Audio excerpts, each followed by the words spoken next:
Buat teman-temanku yang baru gabung, bisa cek di playlist untuk urutan videonya, dan bisa juga cek di playlist untuk judul barunya. Bab 4142 terkejut. Sekitar selusin orang menatap dinding batu dengan mata membara, memperlihatkan api keserakahan. Nak, tembok ini terlalu besar. Sulit bagimu untuk merobohkannya sendirian. Lebih baik kau pergi. Serahkan tempat ini pada kami. Seorang lelaki tua kurus terkekeh. Jangan khawatir, aku bisa mengatasinya sendiri. Aku tidak akan merepotkan kalian. Lu Ming pura-pura bodoh. Pihak lain jelas ingin dia pergi dan menyerahkan tembok batu, tetapi bagaimana itu bisa terjadi? Bocah, kau pura-pura bodoh, kan? Orang tua ini akan menjadi Frank. Dinding batu ini milik kita. Jika kau tidak ingin mati, pergilah sekarang. Sekarang, kau mengerti. Orang tua kurus itu berteriak dingin, sambil menundukkan wajahnya. Aku yang menemukan tempat ini lebih dulu. Kurasa kalian yang harus pergi. Lu Ming berkata dengan acuh tak acuh. Dia bisa melihat bahwa di antara belasan orang itu, sebagian besar dari mereka adalah dewa kaisar tingkat pertama. Hanya tetua kurus itu yang merupakan dewa kaisar tingkat kedua. Lu Ming tidak terlalu khawatir dengan konfigurasi seperti itu. Kamu keras kepala sekali, awalnya berencana untuk menyelamatkan hidupmu karena kerjasamamu dengan kuil Grand Magus. Sekarang, tampaknya kamu hanya mencari kematian. Kali ini, lelaki tua lain yang berbicara. Benar sekali. Aku benar-benar tidak mengerti mengapa kuil Dewi Penyihir mau bekerja sama dengan mereka. Aku tidak melihat satupun orang yang datang dari dunia luar yang telah mencapai alam kaisar. Mereka semua berada di alam kaisar. Bagaimana sampah seperti itu bisa bersaing dengan orang-orang dari kuil Dewi Penyihir kuno ketika mereka telah memasuki ritus Tao kuno yang agung? Kata lelaki tua lainnya, wajahnya penuh ejekan. Bocah, aku akan memberimu satu kesempatan terakhir. Keluarlah dari sini, atau jangan salahkan aku karena tidak memberimu muka dan mengubah tempat ini menjadi kuburanmu. Lelaki tua kurus itu berkata dengan dingin. Ekspresinya dingin, dan tubuhnya dipenuhi dengan niat membunuh yang dingin. Wajah Lu Ming menjadi gelap. Namun, dia mengalihkan pandangannya dan menunjukkan ekspresi gembira. Awalnya aku ingin kalian pergi, tapi sekarang aku berubah pikiran. Kalian semua ting dewa dan bantu aku menggali tembok batu ini. Kata Lu Ming. Apa? Belasan orang tua itu tercengang. Apa yang dikatakan Lu Ming? Dia ingin mereka membantunya menggali dinding batu. Gila sekali. Seorang kaisar surgawi tingkat 8 saja sebenarnya sangat sombong. Jika dia tidak gila, apa dia? Apakah semua orang di dunia luar begitu percaya diri? Kenapa kau bicara omong kosong begitu dengan anak ini? Karena dia tidak tahu apa yang baik untuknya, aku akan membunuhnya. Seorang lelaki tua dengan 2 tentakel di kepalanya berteriak dingin. Dia melangkah maju dan tubuhnya seperti gunung besar saat dia menyerang Lu Ming. 2 tentakel di atas kepalanya tumbuh dengan cepat, seperti 2 batang yang sangat besar, dan mencambuk ke arah Lu Ming dengan kekuatan yang mengerikan. Dia adalah kaisar dewa tingkat pertama. Menghadapi serangan seperti itu, siapapun yang berada di bawah tingkat dewa kaisar tidak akan mampu menahannya dan akan hancur menjadi pasta daging. Setidaknya, para dewa kaisar dari selusin dunia kuno yang hadir semuanya berpikir demikian. Bagaimanapun, perbedaan antara para dewa kaisar dan para dewa kaisar terlalu besar. Hanya dapat dikatakan bahwa mereka terlalu kurang pengalaman.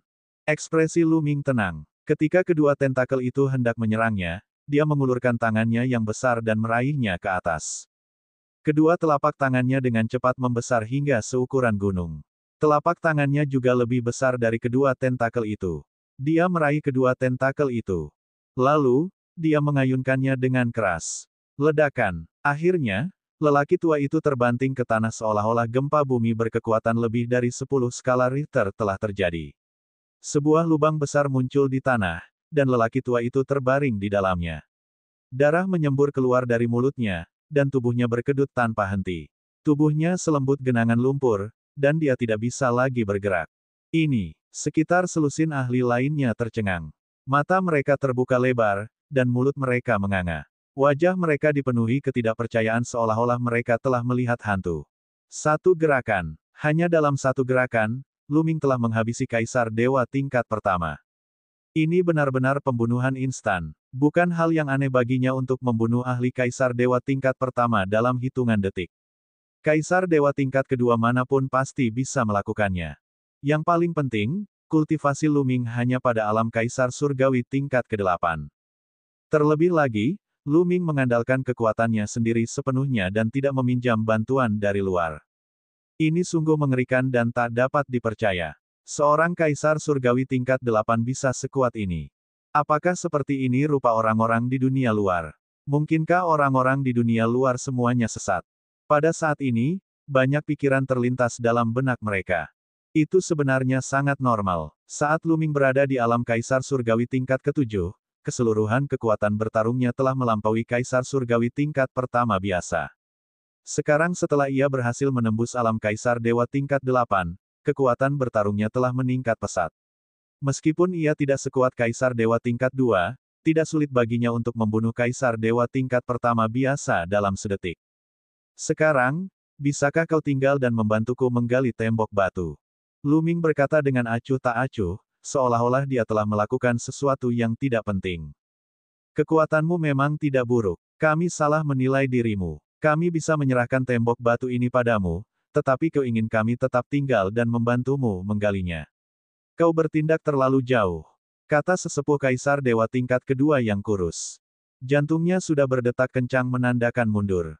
Meskipun dia merupakan kaisar dewa tingkat kedua dan jauh lebih kuat daripada kaisar dewa tingkat pertama, dia dapat dengan mudah membunuh kaisar dewa tingkat pertama biasa dalam hitungan detik. Namun, Luming terlalu menakutkan. Seorang kaisar surgawi tingkat 8 sebenarnya sekuat ini. Siapa yang tahu jika dia memiliki kartu truf lainnya? Dia tidak percaya diri dan memutuskan untuk mundur terlebih dahulu. Dia tidak ingin bertarung dengan Luming untuk tembok batu ini. Terlalu banyak. Kalau kekuatanku tidak sebaik milikmu, maka aku hanya bisa patuh pergi atau kau akan membunuhku. Sekarang, aku ingin kau membantuku menggali dinding batu dan tidak membunuhmu. Aku sudah cukup berbelas kasih.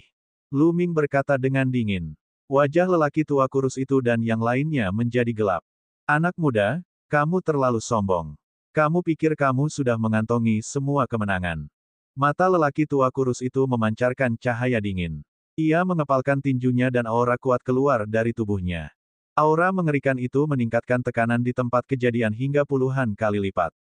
10 ahli kaisar dewa tingkat pertama lainnya juga meningkatkan aura mereka hingga maksimal dan bersiap melepaskan serangan dahsyat. Meskipun kamu dapat mengalahkan kaisar dewa tingkat pertama, aku adalah kaisar dewa tingkat kedua. Perbedaan antara kaisar dewa tingkat pertama dan kaisar dewa tingkat kedua adalah orang tua kurus itu mengomel tetapi Luming tidak mau repot-repot berbicara kepadanya. Kamu terlalu banyak bicara omong kosong. Mati. Suara dingin keluar dari mulut Luming. Tongkat mistis es muncul di tangannya dan dia menghantamkannya ke arah tetua kurus itu. Batang es misterius itu menjadi sebesar gunung, menekan langit dan menimbulkan ledakan dahsyat. Kekuatannya sangat mengerikan. Ekspresi lelaki tua kurus itu berubah. Dia menjadi pucat dan matanya penuh ketakutan dan kengerian. Sisa dari keberadaan kaisar dewa tingkat pertama juga pucat pasi. Mata mereka dipenuhi dengan ketakutan yang mendalam dan bahkan tubuh mereka gemetar. Itu tidak dapat diblokir. Mereka merasa bahwa tongkat ini tidak dapat dihentikan. Jika benar-benar jatuh, mereka akan hancur menjadi abu. Bab 4143, hanya bisa menginjakkan kaki di 3 dojo. Orang tua kurus itu dan yang lainnya memiliki ekspresi jelek di wajah mereka, dan mata mereka dipenuhi ketakutan. Tetapi saat ini mereka harus melawan dan tidak bisa hanya duduk dan menunggu kematian. Ayo serang bersama. Orang tua kurus itu meraung dan melancarkan serangan terkuatnya ke tongkat es misterius itu. Pada saat yang sama, orang-orang lain juga menyerang pada saat yang sama. Selusin serangan seperti meteor, membombardir batang es misterius itu, mencoba menghalangi serangan. Namun, Luming menggunakan tongkat mistis es dengan sekuat tenaga. Seberapa kuatkah itu? Dia sudah mampu melawan Dewa Kaisar tingkat ketiga. Bagaimana mungkin tetua kurus dan yang lainnya mampu melawannya? Saat tongkat es yang sangat dalam itu menekan ke bawah, lebih dari selusin serangan langsung tersebar, dan kekuatan yang mengerikan menekan mereka. Bang-bang! Tubuh lelaki tua kurus kering dan yang lainnya bergetar hebat dan langsung terbanting ke tanah. Mereka memuntahkan seteguk darah dan wajah mereka menjadi pucat. Ketakutan di mata mereka menjadi semakin kuat. Asyik, Lu Ming melangkah maju dan sosoknya muncul di atas kepala mereka. Niat membunuh yang dingin mengalir turun seperti merkuri. Jangan bunuh aku. Aku menyerah. Aku menyerah. Orang tua kurus itu adalah orang pertama yang memanggil. Aku juga menyerah, tolong jangan bunuh aku. Menyerah. Yang lainnya mengikutinya. Karena kau sudah menyerah, mengapa kau tidak bangun dan membantuku menggali tembok batu? Apakah kau masih tergeletak di tanah dan pura-pura mati? Lu Ming berkata dengan dingin. Baru saja dia sudah menunjukkan belas kasihan. Jika dia benar-benar membunuh mereka, dia menjamin bahwa orang-orang ini bahkan tidak akan bisa menyerah. Jadi dia tahu dalam hatinya bahwa meskipun orang-orang ini terluka, itu hanya luka ringan dan tidak akan menghalangi pergerakan mereka. Seperti yang diduga, saat suara Lu Ming terdengar, lelaki tua kurus itu dan belasan orang lainnya langsung bangkit dan patuh membantu Lu Ming menggali dinding batu. Dengan tambahan belasan orang ini, penggalian tembok batu pun semakin cepat. Tak lama kemudian, seluruh tembok batu berhasil digali dan Lu Ming menyimpannya di dalam cincin penyimpanannya. Kemudian, lelaki tua kurus itu menatap Lu Ming dengan gelisah. Dia benar-benar takut Lu Ming akan membunuh mereka semua karena marah. Enyah, Lu Ming melambaikan tangannya dengan santai. Lelaki tua kurus itu dan yang lainnya merasa seolah-olah mereka telah diampuni dan segera lari. Mereka lebih cepat dari apapun dan menghilang dari tempat ini dalam sekejap mata. Lu Ming tidak berhenti. Sosoknya melesat dan dia meninggalkan tempat itu untuk terus mencari wawasan dan jejak. Tidak lama kemudian, Lu Ming melihat pemandangan menarik. Di salah satu aula, ada beberapa ahli tirk surgawi yang ingin berhadapan dengan prajurit surgawi lainnya dan merebut pemahaman dan jejak mereka. Pada akhirnya, mereka dikalahkan oleh senjata pembunuh prajurit surgawi dan tersebar. Semua prajurit surgawi itu adalah para jenius yang tak tertandingi. Masing-masing dari mereka telah menjadi prajurit surgawi kelas 1 di alam kaisar surgawi, terutama mereka yang berada di alam kaisar surgawi tingkat ke-9. Kekuatan mereka sendiri tidak kalah dengan kaisar surgawi tingkat pertama. Adalah normal bagi mereka untuk dapat melawan kaisar surgawi tingkat kedua setelah menggunakan senjata pembunuh mereka. Yang terpenting, tidak banyak dewa kaisar tingkat kedua di dunia kuno yang agung. Di antara 30 prajurit surgawi, sebagian besar dari mereka adalah dewa kaisar tingkat ke-9. Ketika mereka bergabung, bagaimana orang-orang di dunia kuno yang agung dapat dibandingkan? Lu Ming tersenyum tipis. Ia tidak ambil pusing saat terus berjalan menuju puncak gunung. Sepanjang perjalanan, ia mengumpulkan pemahaman atau jejak apapun yang dilihatnya. Setelah beberapa waktu, Lu Ming mencapai puncak gunung dan melihat ke kejauhan. Lu Ming terkejut. Ia menemukan bahwa gunung itu sebenarnya mengambang di udara. Awan dan kabut memenuhi udara, membuat tempat itu tampak seperti negeri dongeng. Melalui awan dan kabut, orang masih dapat melihat samar-samar puncak lainnya. Sebanyak 6 puncak gunung tersusun dalam bentuk cincin, melayang di udara bersama-sama. Mereka dihubungkan dengan rantai. Hati Lu Ming tergerak. Ia menemukan bahwa di sisi kiri dan kanan puncak gunung di bawah kakinya terdapat sebuah rantai besar yang menghubungkan dengan gunung-gunung lainnya. Seharusnya ini adalah 5 dojo lainnya. Apakah kita harus melewati rantai ini untuk sampai ke gunung lainnya? Lu Ming merenung dan melambaikan tangannya. Sebuah senjata suci terbang keluar. Dia ingin terbang langsung ke puncak gunung di dekatnya. Namun, senjata itu belum terbang jauh. Senjata itu baru saja terbang keluar dari puncak gunung di bawah kakinya ketika sebuah kekuatan dahsyat muncul. Senjata suci itu meledak berkeping-keping dengan suara keras. Jantung Lu Ming berdebar kencang. Benar saja, jika seseorang terbang dengan gegabah, dia mungkin akan seperti senjata dewa, langsung meledak berkeping-keping tanpa mayat. Kemudian, Lu Ming mengeluarkan senjata suci lainnya dan terbang keluar sambil menempel di dekat rantai itu. Kali ini, senjata suci itu benar-benar baik-baik saja. Setelah verifikasi, Lu Ming melesat keluar dan mendarat di rantai itu. Ia kemudian melangkah maju dan menuju puncak gunung lainnya. Ayo kita ke sana juga. Kelompok prajurit surgawi kelas 1 dari Istana Surgawi mengikuti Lu Ming ke puncak yang sama. Adapun para ahli tirk surgawi dari dunia besar kuno, mereka pergi ke puncak gunung lainnya. Kecepatan Lu Ming sangat cepat.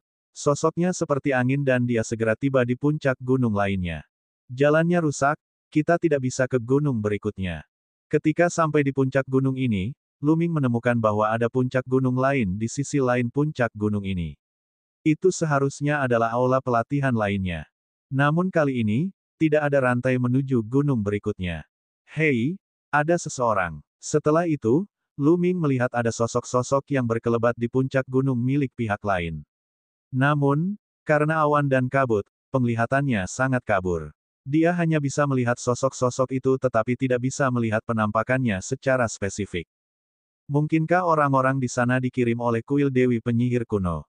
Ketika orang-orang dari kuil Dewi Penyihir kuno masuk, mereka muncul di 3 dojo di sisi yang berlawanan, sementara kita muncul di 3 dojo di sini. Ketiga dojo di kedua sisi tidak terhubung. Lu Ming merenung dalam hatinya. Semakin dia memikirkannya, semakin dia merasa itu mungkin. Namun, bukankah mereka mengatakan ada 7 dojo? Mengapa hanya ada 6? Bagaimana dengan yang ketujuh? Seharusnya ada aula pelatihan utama lainnya, kan? Lu Ming mengamati sekelilingnya tetapi tidak menemukan aula pelatihan ketujuh. Jangan khawatir tentang hal itu untuk saat ini. Mari kita cari pemahaman dan jejak terlebih dahulu. Lu Ming menggelengkan kepalanya. Ia kemudian berlari ke arah aula untuk mencari wawasan dan jejak. Puncak gunung ini mirip dengan puncak gunung sebelumnya. Puncak ini juga memiliki banyak istana. Benda-benda lain di dalam istana ini hampir semuanya busuk, tetapi pemahaman dan jejak yang ditinggalkan oleh para ahli dapat dilestarikan. Tentu saja, yang bisa diawetkan semuanya ditinggalkan oleh para ahli terbaik. Para ahli biasa tidak akan mampu mengawetkannya dalam waktu yang lama. Jumlah orang yang datang ke puncak gunung ini lebih sedikit, sehingga hasil panen pun meningkat pesat. Pada saat dia selesai menjarah seluruh gunung, Lu Ming telah memperoleh pemahaman atau jejak lebih dari 100 keterampilan rahasia kuno. Ini dapat ditukar dengan ratusan keterampilan rahasia kuno. Berapa banyak poin prestasi yang dapat ditukarkannya jika ia membawanya ke istana surgawi? Tentu saja, yang dapat ditukar dengan poin prestasi haruslah barang-barang yang tidak dimiliki istana surgawi. Barang-barang yang sudah dimiliki istana surgawi hanya dapat disimpan dan tidak dapat ditukar dengan poin prestasi. Sementara Lu Ming sedang menjarah puncak gunung ini, di puncak gunung lainnya, yang merupakan puncak gunung yang sama yang dituju para dewa kaisar dari dunia kuno yang agung, lebih dari 10 orang dikelilingi oleh sekelompok besar orang lainnya. Orang-orang yang dikepung adalah si lelaki tua kurus dan orang-orang lainnya yang ingin merampok Lu Ming. Bab 4144 panen datang kepadamu. Orang tua kurus itu dan belasan orang lainnya dikelilingi oleh sekelompok orang lainnya. Kelompok orang ini berjumlah total 50 hingga 60 orang. Fang He, apa yang ingin kamu lakukan? Kata lelaki tua kurus itu dengan ekspresi muram. Apa yang kau inginkan? Sederhana saja, serahkan semua pemahaman dan jejakmu, dan aku akan membiarkanmu hidup. Pemimpin kelompok itu adalah seorang lelaki tua berambut putih berlengan 6 bernama Fang He. Dia mencibir. Menjijikkan. Orang tua kurus itu meraung dalam hatinya. Meskipun mereka semua berada di bawah kuil Grand Magus, mereka terbagi dalam kekuatan yang berbeda. Sudah menjadi hal yang biasa bagi mereka untuk bertarung dan saling membunuh, dan banyak dari mereka yang memiliki dendam satu sama lain. Bila mana seseorang memasuki ritus Tao kuno yang agung dan mencari pemahaman serta jejak yang ditinggalkan oleh para ahli dari pengadilan dewa kuno yang agung, kuil penyihir agung juga akan memberikan pahala yang berlimpah. Mereka tentu harus mencarinya dengan sekuat tenaga, dan perkelahian satu sama lain pun semakin umum terjadi. Sepertinya kau tidak akan menyerahkannya. Sama saja jika kau mengambilnya setelah aku membunuhmu. Fang He mencibir, niat membunuh terpancar di matanya. Baiklah, kami akan membayar. Lelaki tua kurus itu menggertakkan giginya. Meskipun dia tidak mau, dia tidak punya pilihan selain menyerahkannya dalam keadaan seperti itu. Pihak lain memiliki lebih banyak orang daripada mereka. Selain itu, ada beberapa ahli kaisar dewa tingkat kedua di antara mereka. Mereka bukan tandingan mereka. Jika mereka tidak menyerahkannya, mereka hanya akan mati. Seketika itu juga, lelaki tua kurus itu dan yang lainnya mengeluarkan semua pencerahan dan jejak yang telah mereka peroleh lalu menyerahkannya kepada Fang He dan yang lainnya. Kami sudah mengeluarkan semuanya. Kalau kau tidak percaya padaku, aku bisa bersumpah atas asal-usul kekuatan hidupku. Kata lelaki tua kurus itu. Kau sangat bijaksana. Aku akan mengampuni nyawamu hari ini. Ayo pergi. Fang He melambaikan tangannya dan pergi bersama anak buahnya. Sialan Fang He, sialan, sialan.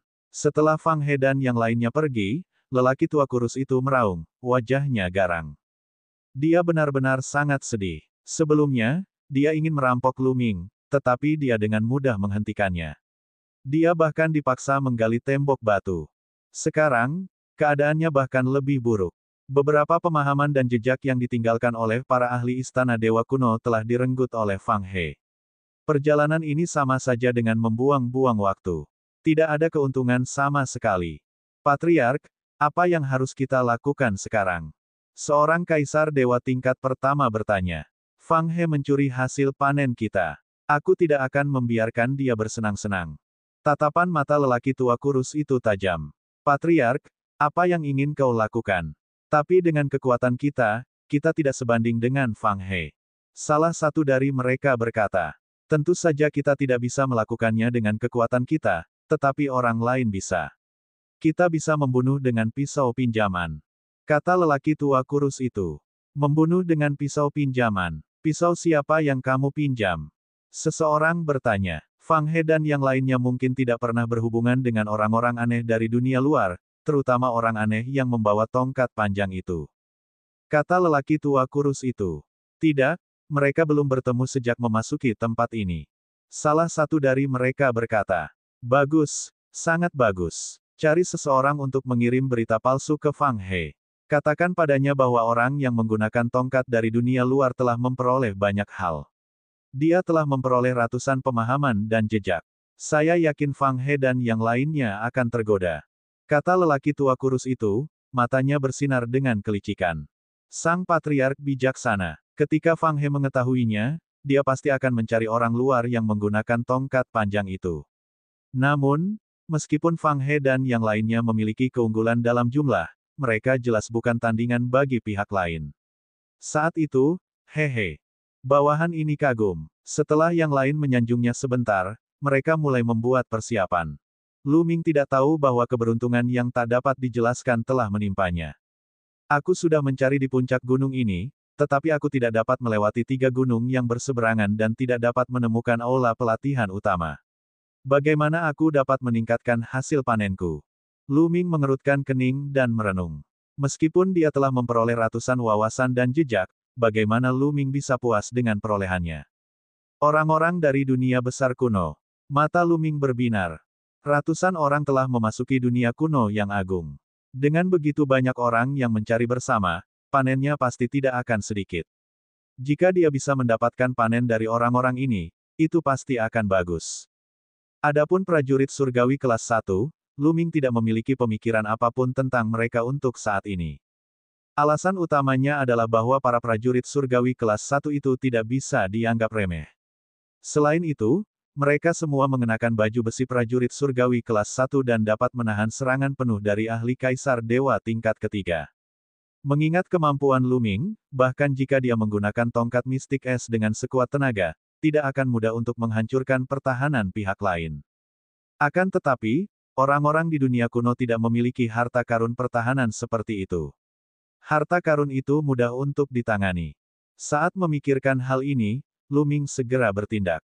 Ia menelusuri kembali langkahnya dan kembali ke puncak gunung tempat ia pertama kali datang. Kemudian, ia menuju ke puncak gunung yang dituju oleh orang-orang dari dunia kuno. Akan tetapi, sebelum Lu Ming bisa mendekat, dia sudah dikepung. Suara mendesing. Sekelompok besar orang mengelilingi Lu Ming di tengah. Jumlahnya ada 50 hingga 60. Kelompok orang ini tentu saja adalah Fang He dan yang lainnya. Ketika mereka mendengar bahwa Lu Ming memiliki ratusan wawasan dan jejak yang ditinggalkan oleh para ahli di Istana Dewa Kuno, mereka menjadi sangat gembira dan segera berangkat untuk mencari Lu Ming. Dia tidak menyangka akan bertemu Lu Ming begitu dia kembali ke puncak gunung di awal. Tanpa sepatah kata pun, dia memerintahkan anak buahnya untuk mengepung Lu Ming. Bocah, serahkan semua pemahaman dan jejakmu. Fang He berkata dengan dingin, wajahnya penuh percaya diri. Dia yakin Lu Ming tidak akan berani melawan. Lu Ming hanyalah seorang kaisar surgawi tingkat 8. Bagaimana dia bisa melawan begitu banyak dari mereka? Bukankah itu sama saja dengan bunuh diri? Apa? Lu Ming sendiri sedikit tercengang. Awalnya dia berencana merampok orang-orang dari dunia kuno yang agung ini. Dia tidak pernah menyangka bahwa pihak lain benar-benar memiliki rencana seperti itu dan datang untuk merampoknya. Benar-benar kebetulan, Lu Ming tidak bisa menahan senyum. Bukan hanya kebetulan, tetapi juga menghemat banyak tenaga dan memberinya alasan bagus. Aku dirampok. Jika aku membawanya kembali, orang-orang dari kuil Grand Magus tidak akan mengatakan apapun setelah mereka mengetahuinya. Nak, apa yang kamu tertawakan? Fang He berkata dengan dingin. Segerombolan hadiah tiba-tiba datang ke rumahku. Tidakkah menurutmu aku harus tertawa? Lu Ming bertanya. Sejumlah hadiah. Apa maksudmu, nak? Fang He bertanya dengan wajah dingin. Sederhana saja. Sekarang, serahkan semua pemahaman dan jejak yang telah Anda peroleh. Serahkan semuanya kepada saya. Lu Ming berkata dengan keras. Suasana tiba-tiba menjadi sunyi. 50 hingga 60 pasang mata tertuju pada Lu Ming, seolah-olah mereka sedang menatap orang bodoh. Apa yang dikatakan Lu Ming? Apakah dia mencoba merampok mereka sebagai balasannya? Dia, seorang sampah kaisar surgawi tingkat 8, menghadapi 50 hingga 60 dewa kaisar.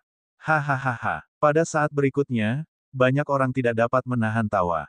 Ada yang tertawa terbahak-bahak hingga tubuh mereka gemetar, dan ada yang tertawa terbahak-bahak hingga air mata keluar. Bab 4145, serahkan dengan patuh. Banyak orang tertawa terbahak-bahak. Itu sungguh lucu, bukan? Dewa Kaisar tingkat 8 sebenarnya ingin merampok 50 hingga 60 Dewa Kaisar. Di antara mereka, ada 4 ahli Dewa Kaisar tingkat kedua.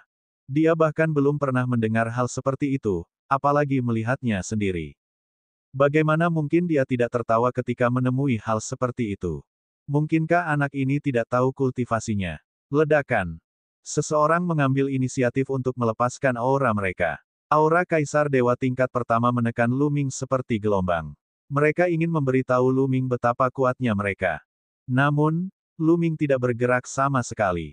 Dia seperti batu. Tidak ada perubahan dalam ekspresinya. Aku akan memberimu 3 tarikan napas waktu. Jika kau tidak menyerahkan pemahaman dan jejakmu, serahkan nyawamu. 3. Lu Ming berkata dengan dingin. Tawa di adegan itu tiba-tiba terhenti. Lu Ming sebenarnya serius. Dia sebenarnya sedang menghitung mundur untuk mereka. 2. Lu Ming melanjutkan. Ekspresi Fang He dan yang lainnya berubah dingin, menampakkan jejak niat membunuh. Nak, aku tidak peduli apakah kau sedang bermain-main atau mencoba mengulur waktu. Aku akan menunjukkan kekuatanku kepadamu sekarang. Seorang tetua meraung. Tubuhnya bagaikan gunung saat ia menyerang Lu Ming. Gelombang energi yang mengerikan itu menghancurkan ruang dan menjadikannya kacau. Dia adalah ahli kaisar dewa tingkat pertama. Namun, seorang kaisar surgawi tingkat pertama tidak ada apa-apanya di mata Lu Ming. Ledakan. Lu Ming mengaktifkan kekuatan tempur 6 kali lipat dari formula pertempuran. Tubuhnya memancarkan cahaya cemerlang, membuatnya tampak seperti dewa perang. Saat dia meninju, teknik angin surgawi, teknik pemisahan utama, dan keterampilan rahasia kuno yang kuat lainnya meledak pada saat yang sama. Kekuatan tinju yang besar menembus kekosongan dan menyerang ke arah tetua dewa kaisar tingkat pertama. Serangan pihak lain runtuh di bawah kekuatan tinju Lu Ming. Itu tertusuk. Wah, tetua itu mundur dengan cepat. Tubuhnya telah ditembus oleh kekuatan tinju Lu Ming. Hanya kepalanya yang tertinggal di tanah, berteriak ketakutan. Apa? Yang lainnya terkejut. Lu Ming benar-benar membunuh kaisar surgawi tingkat pertama dalam satu gerakan. Kekuatan tempur macam apa itu? Aku akan memberimu satu kesempatan lagi. Jika kau tidak menyerahkannya, kau akan berakhir seperti dia. Lu Ming berteriak dingin. Ayo serang bersama dan kalahkan dia. Aku tidak percaya bahwa kaisar surgawi tingkat 8 seperti dia bisa memiliki kekuatan tempur yang kuat. Mati. Fang He meraung. Aura Dewa Kaisar tingkat kedua meledak dan auranya membumbung tinggi. Selain Fang He, ada 3 Dewa Kaisar tingkat kedua lainnya. Mereka juga memancarkan aura yang kuat. Keempatnya adalah yang tercepat. Mereka menyerang Lu Ming dari 4 arah yang berbeda. Masing-masing dari mereka melepaskan jurus mematikan, menyegel keempat arah Lu Ming. Kalau orang biasa, mereka tidak akan bisa menghindar sama sekali dan hanya bisa menghadapinya secara langsung. Namun, Lu Ming memiliki kemampuan teleportasi yang lebih hebat. Sangat mudah untuk menghindarinya. Namun, Lu Ming tidak punya niat untuk menghindar sama sekali. Dia hanya kaisar dewa tingkat kedua, mengapa dia perlu menghindar? Tongkat mistik es telah muncul di tangan Lu Ming. Energi tabu yang agung mengalir deras ke tongkat mistik es. Asyik, batang es misterius itu berdengung dan tertarik keluar. Di langit, bayangan tongkat yang sangat besar muncul. Tongkat itu melesat ke 4 arah dan diarahkan ke 4 ahli kaisar dewa tingkat kedua. Ledakan, ledakan, ledakan, ledakan. Terdengar 4 ledakan beruntun, diikuti oleh 4 teriakan. 4 sosok mundur. Itu Fang He dan 3 orang lainnya. Keempatnya terlempar mundur seperti meteor. Para ahli kaisar dewa tingkat pertama itu awalnya menerkam Lu Ming. Mereka bersiap untuk melancarkan gelombang serangan lain setelah serangan keempat ahli kaisar dewa tingkat kedua untuk menghabisi Lu Ming sepenuhnya. Mereka tidak pernah menyangka bahwa sebelum mereka sempat menerkam, keempat ahli itu akan terlempar kembali. Mereka bahkan tidak sempat menghindar dan langsung bertabrakan dengan 4 ahli kaisar dewa tingkat kedua. Kemudian sejumlah besar eksistensi kaisar dewa tingkat pertama terpental dan mereka batuk seteguk besar darah. Tiba-tiba, sedikitnya selusin orang terluka parah. Sisa eksistensi kaisar surgawi tingkat pertama tidak terlempar, tetapi mereka hampir ketakutan setengah mati. Mereka mengeluarkan kekuatan dengan gila-gilaan, bukan untuk menyerang tetapi untuk menghentikan tubuh mereka agar tidak menyerang ke depan. Kemudian, mereka mundur dengan panik, membuat jarak antara mereka dan Lu Ming. Mata mereka dipenuhi rasa takut. Siapapun yang ingin melarikan diri akan mati terlebih dahulu. Suara dingin Lu Ming terdengar. Saat berikutnya, sosoknya sudah muncul di arah lain. Ada beberapa orang yang berlari paling cepat ke arah itu. Namun, Lu Ming langsung muncul di depan beberapa orang yang berlari paling cepat itu dan menyerang dengan tongkat mistik esnya. Bang-bang. Beberapa eksistensi kaisar dewa tingkat pertama meledak dan mati di tempat, meninggalkan beberapa cincin penyimpanan yang ditangkap Lu Ming di tangannya. Sisanya tidak berani bergerak. Mereka berhenti di udara dan menatap Lu Ming dengan ngeri. Teleportasi yang lebih hebat. Mereka mengenalinya. Ini adalah salah satu dari 100 keterampilan rahasia teratas di antara 3.000 keterampilan rahasia kuno. Kecuali jika kekuatannya jauh melampaui Lu Ming, seseorang pasti tidak akan sebanding dengannya dalam hal kecepatan. Mereka pasti tidak akan bisa melarikan diri. Bagaimana mungkin mereka berani melarikan diri? Saya bersedia menyerahkan pemahaman dan jejak yang ditinggalkan oleh para ahli di pengadilan dewa kuno. Salah satu lelaki tua itu berteriak. Saya juga bersedia membayar. Saya juga bersedia. Setelah salah satu dari mereka mengalami kerusakan mental, yang lainnya jauh lebih mudah untuk dihadapi. Mereka benar-benar kalah dan menyatakan bahwa Yuan Xi akan menyerahkan pemahaman dan jejak yang ditinggalkan oleh para ahli dari pengadilan dewa kuno. Satu persatu, jangan main-main. Kalau aku tahu, kalian akan sangat menderita. Lu Ming berkata dengan dingin. Setelah itu, satu demi satu, para kaisar dewa dari dunia kuno yang agung maju dengan patuh dan menyerahkan pemahaman serta jejak yang ditinggalkan oleh para ahli dari pengadilan dewa kuno yang agung. Meskipun benda-benda eksternal itu berharga, dibandingkan dengan nyawa seseorang, nyawa orang itu sendiri tentu saja lebih penting. Dia menyimpan semuanya dalam sebuah cincin penyimpanan, untuk sementara tidak peduli apabila ada duplikatnya. Namun, Lu Ming tahu bahwa pasti ada duplikatnya. Bagaimanapun, beberapa persepsi dan jejak yang ditinggalkan oleh para ahli adalah jenis keterampilan rahasia kuno yang sama.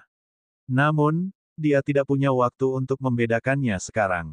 Tidak akan terlambat untuk mengeluarkannya nanti.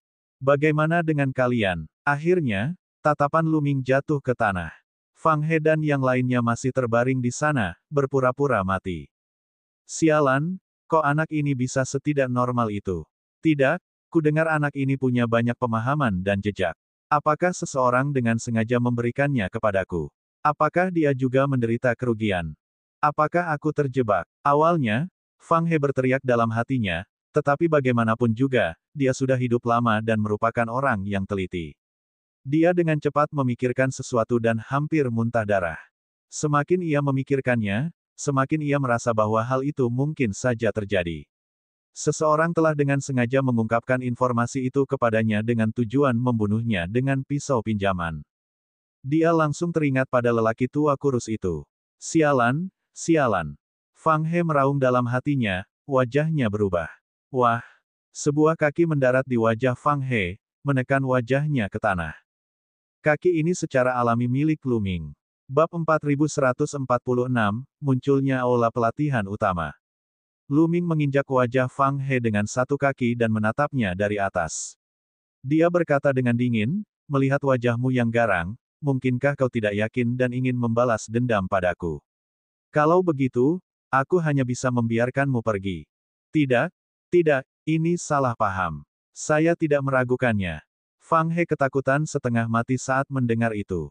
Dia segera memohon belas kasihan, takut Lu Ming akan salah paham lagi. Saya bersedia menyerahkan semua pemahaman dan jejak saya. Fang He berteriak sambil menyerahkan cincin penyimpanannya kepada Lu Ming. Anda bijaksana. Lu Ming melambaikan tangannya dan menyimpan cincin penyimpanan Fang He.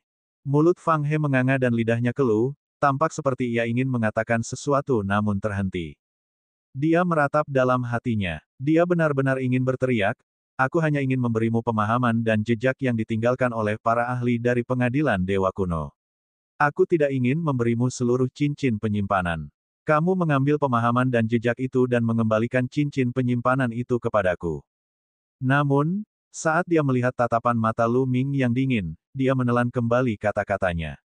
Dia benar-benar tidak berani mengatakannya.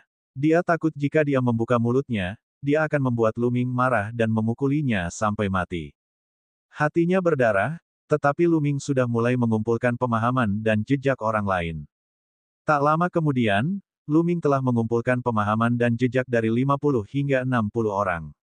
Aku akan pergi mencari yang lain. Lu Ming bergumam pada dirinya sendiri. Dia meninggalkan tempat itu dan terus mencari orang-orang kuat lainnya di dunia kuno. Berhenti. Tidak lama kemudian, Lu Ming bertemu dengan lebih dari selusin orang. Secara kebetulan, orang yang memimpin mereka adalah lelaki tua kurus itu. Serahkan semua pemahaman dan jejak yang kau miliki. Lu Ming berkata dengan wajah dingin.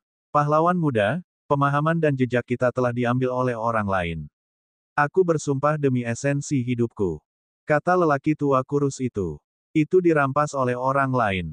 Lu Ming mengerutkan kening. Dia tidak peduli dengan tetua kurus dan yang lainnya dan segera pergi.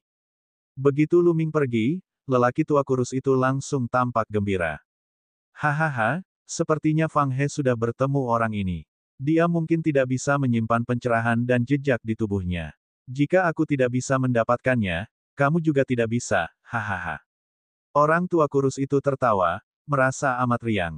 Lu Ming tidak tahu tentang hal-hal sepele dari orang-orang ini. Selanjutnya, dia terus mencari para ahli dari dunia kuno dan membuat mereka patuh menyerahkan pemahaman dan jejak yang ditinggalkan oleh para ahli dari pengadilan Dewa Kuno. Para ahli terkuat dari Istana Dewa Kuno hanyalah Kaisar Dewa tingkat kedua. Mereka bukan tandingan Lu Ming, yang telah mengerahkan seluruh kekuatannya. Agar dapat bertahan hidup, mereka hanya bisa patuh menyerahkan pemahaman dan jejak mereka kepada Lu Ming. Lu Ming telah memperoleh banyak hal setelah berkeliling. Dia memiliki senyum puas di wajahnya. Di sisi lain, hal yang sama terjadi di 3 dojo tempat kuil Dewi Penyihir Kuno berada. Ye Yu telah memimpin murid-murid inti dari tokoh-tokoh penting suku manusia surgawi dan istana surgawi untuk menekan para ahli dunia kuno yang agung, merebut semua pemahaman dan jejak mereka. Terhadap Ye Yu dan yang lainnya, orang-orang di dunia kuno yang agung bahkan lebih tidak berdaya dan hanya bisa menyerahkan mereka. Pada saat ini, tatapan Ye Yu tiba-tiba melihat ke arah langit. Ledakan, ledakan, ledakan. Di langit yang tinggi, terdengar suara gemuruh yang membuat semua orang khawatir. Mereka tidak dapat menahan diri untuk tidak melihat ke atas. Di pihak Lu Ming, semua orang juga memperhatikan fenomena aneh di langit dan melihat ke atas. Itu, pupil mata semua orang mengecil. Di tengah kabut itu, mereka seolah-olah melihat sebuah istana muncul. Sebelumnya, semua orang juga melihat ke langit, tetapi langit itu hamparan putih yang luas, diselimuti awan dan kabut, dan tidak ada apapun yang dapat dilihat. Dia tidak menyangka istana akan benar-benar muncul sekarang. Mungkinkah itu aula pelatihan ke-7, aula pelatihan utama?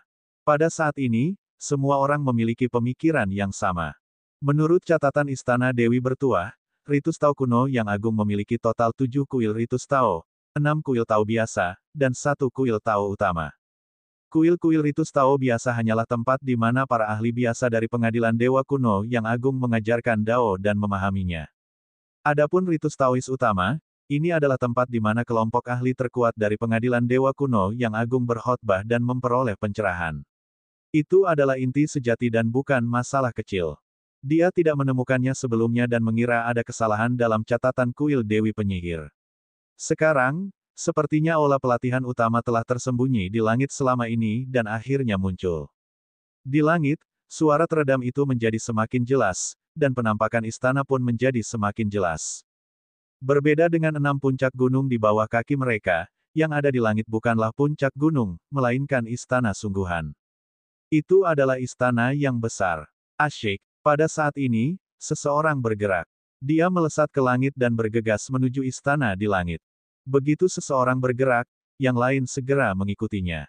Ini termasuk Lu Ming. Semuanya melesat ke arah istana di langit bagaikan meteor. Namun, setelah terbang agak jauh, mereka mulai melambat. Itu karena mereka merasakan tekanan kuat yang menekan mereka.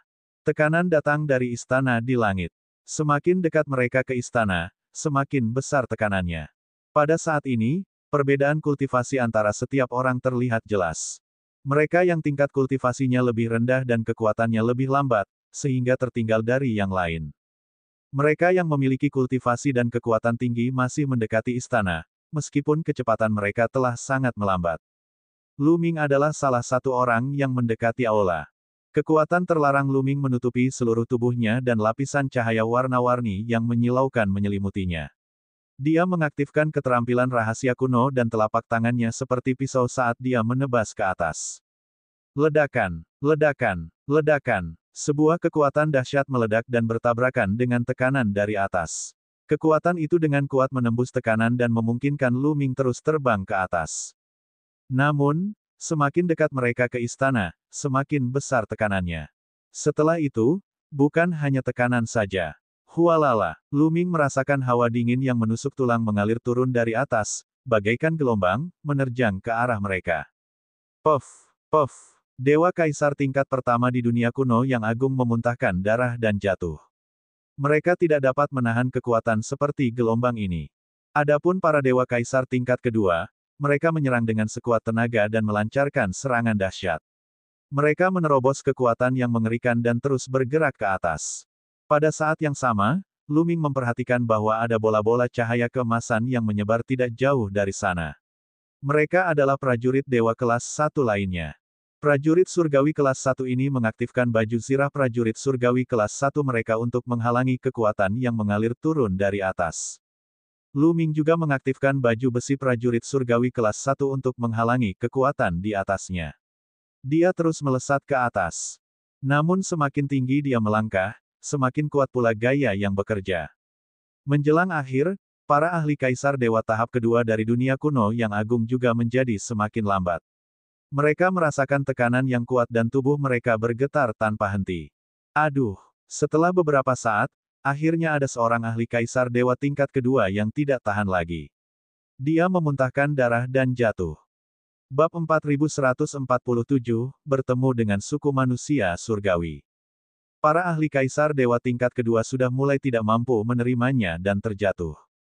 Sejak ahli kaisar dewa tahap kedua pertama tidak dapat menahannya lagi, sepertinya reaksi berantai telah terjadi.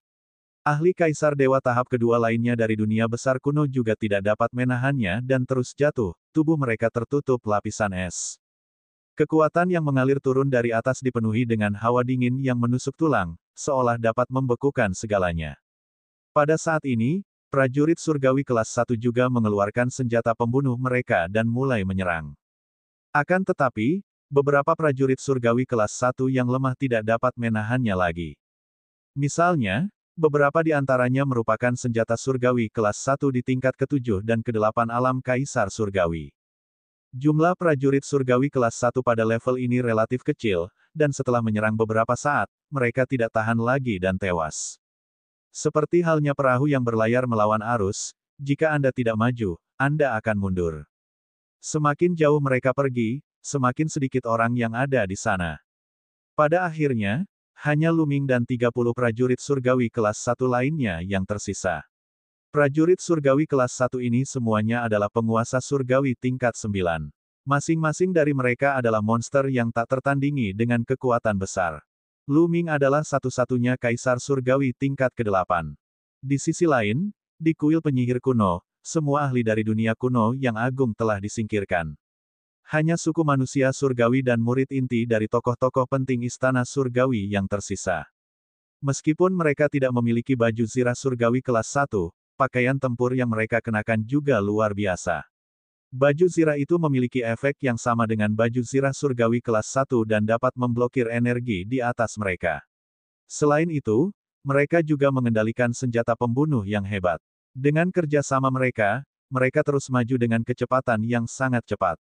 Begitu saja, sesaat berlalu. Kita hampir sampai. Mata Lu Ming berbinar. Saat ini, mereka sudah sangat dekat dengan istana di atas dan sudah bisa melihat tepi istana. Lu Ming mengerahkan segenap tenaganya dan ingin terbang dari satu sisi aula. Yang lain melakukan hal yang sama. Semua jenis senjata pembunuh hebat terus-menerus dibombardir, menembus kekuatan dan membuka jalan. Beberapa menit kemudian, mereka akhirnya mencapai puncak istana. Ini persegi. Begitu dia melangkah memasuki aula, mata Lu Ming menyapu sekelilingnya. Mereka mendarat di sebuah lapangan besar yang dilapisi batu giok putih. Namun, Lu Ming tahu bahwa itu bukan batu giok putih biasa. Batu giok putih biasa tidak mungkin bisa bertahan selama bertahun-tahun. Di sekitar Guangzhou, ada banyak patung aneh dengan berbagai bentuk dan ukuran. Ada yang berbentuk binatang dan ada yang berbentuk manusia. Di tengah alun-alun, ada tangga yang mengarah langsung ke atas. Di atasnya, ada banyak istana. Selain itu, alun-alun itu kosong. Tidak ada yang lain. Tidak ada pemahaman atau jejak sama sekali. Jelaslah, kalaupun ada wawasan dan jejak, mereka pasti ada di puncak. Lu Ming melangkah maju dan bergegas menuju tangga. Saat dia bergegas keluar, ekspresinya berubah. Tidak mungkin untuk terbang di sini. Ada tekanan kuat dari dunia luar. Dia hanya bisa berjalan. Prajurit surgawi kelas 1 lainnya tidak ketinggalan dan juga bergegas menuju tangga. Saat mendekat, Lu Ming menyadari bahwa ini sama sekali bukan tangga. Ada tangga lain di 3 arah tangga yang menuju ke atas. Wah, Lu Ming melangkah ke tangga. Tidak ada yang aneh. Lu Ming merasa sedikit lega. Ia telah mengalami banyak level yang berbeda di masa lalu. Banyak dari level tersebut dipenuhi dengan berbagai ujian. Hanya mereka yang kuat dan berbakat yang dapat mendakinya. Oleh karena itu, ketika ia melihat tangga, ia secara tidak sadar berpikir bahwa ada semacam ujian. Pada akhirnya, ia menyadari bahwa ia terlalu memikirkannya. Itu hanya tangga biasa. Lu Ming menambah kecepatannya dan terus memanjat ke atas. Tak lama kemudian, ia sampai di ujung tangga, yang merupakan sebuah panggung besar. 30 prajurit surgawi kelas 1 lainnya pun ikut naik. Namun begitu mereka muncul, ekspresi mereka berubah. Itu karena sekelompok orang juga telah muncul di depan mereka. Kelompok orang ini adalah belasan orang dari suku manusia surgawi dan murid inti istana surgawi. Itu mereka. Ekspresi ke-30 prajurit surgawi kelas 1 berubah drastis. Pihak lainnya tentu saja melihatnya juga. Penggembala awan. Itu anak itu. Banyak tatapan dingin diarahkan pada Lu Ming, terutama pada sekitar selusin kultivator suku manusia surgawi. Hal ini terutama terjadi pada beberapa dari mereka yang sebelumnya telah dikalahkan dan diusir oleh Lu Ming. Kalian semua, berhenti. Teriakan keras terdengar. Kemudian, aura kuat mengunci Lu Ming dan yang lainnya. Dalam sekejap, lebih dari selusin talenta dari suku manusia surgawi dan murid inti istana surgawi bergegas menuju Lu Ming dan yang lainnya. Mereka tidak jauh dari mereka.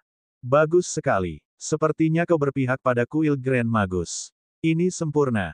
Ye Yu mengangguk, matanya bersinar dengan cahaya aneh. 30 prajurit surgawi kelas 1 kebingungan. Mereka bekerja sama dengan kuil penyihir agung, sementara Ye Yu dan yang lainnya bekerja sama dengan kuil penyihir kuno. Mereka mengira Ye Yu akan marah besar saat melihat mereka. Mereka tidak menyangka dia akan bersikap baik. Apa maksudnya ini? Kita tidak bisa melewati 3 dari 6 dojo biasa lainnya.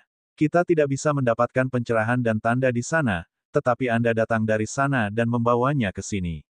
Bagus, sangat bagus. Sekarang berikan pencerahan dan tanda Anda, dan kemudian Anda dapat kembali ke jalan yang sama seperti Anda datang.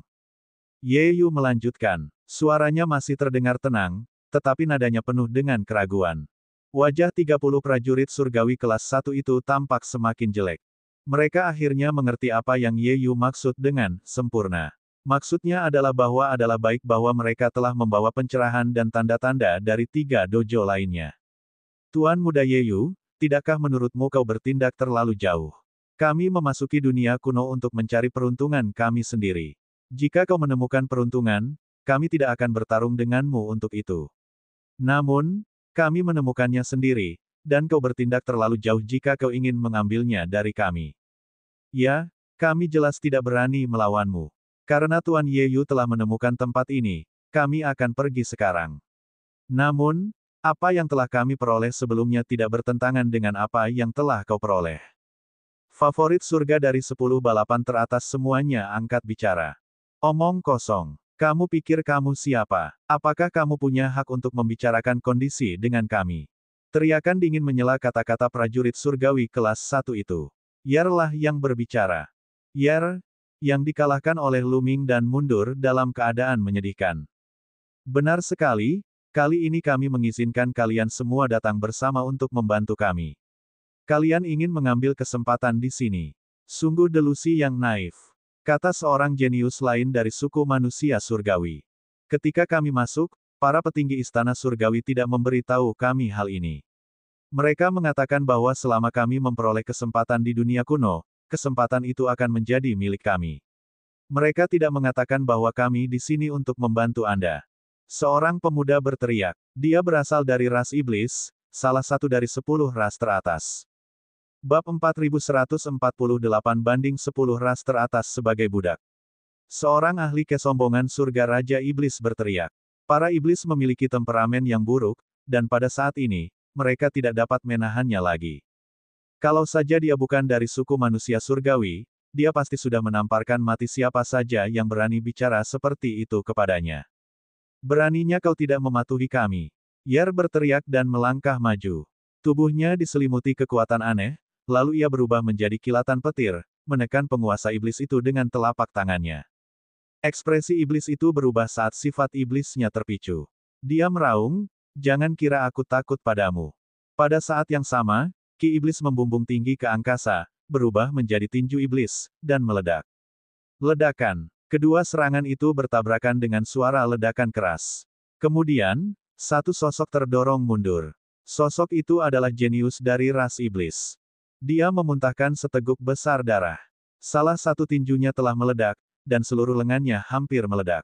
Dia benar-benar ditekan oleh Yer. Itu normal. Keduanya berada di puncak tingkat ke-9 dari alam kaisar surgawi.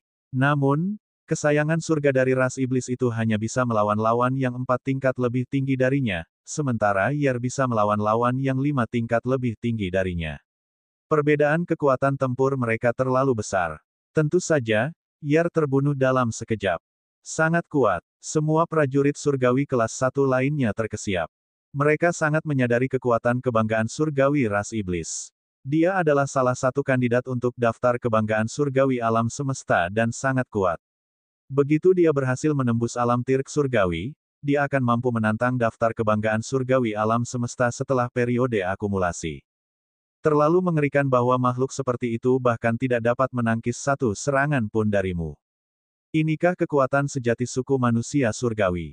Ras iblis. Hehe, 10 ras teratas itu semuanya adalah budak dari suku manusia surgawi.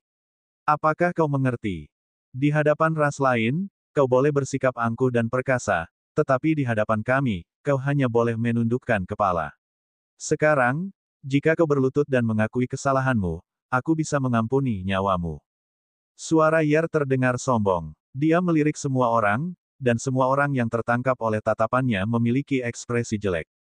Pandangan Yer kembali pada sang keajaiban iblis. Jangan pernah pikirkan itu. Kesayangan surga dari ras iblis itu meraung dan sifat iblisnya benar-benar meledak. Seluruh tubuhnya ditutupi oleh ki iblis dan tubuhnya membengkak. Matanya menjadi sangat jahat. Dia mengaktifkan armor prajurit surgawi kelas 1 di tubuhnya, dan pada saat yang sama, bila iblis hitam pekat muncul di tangannya. Ini adalah senjata pamungkasnya.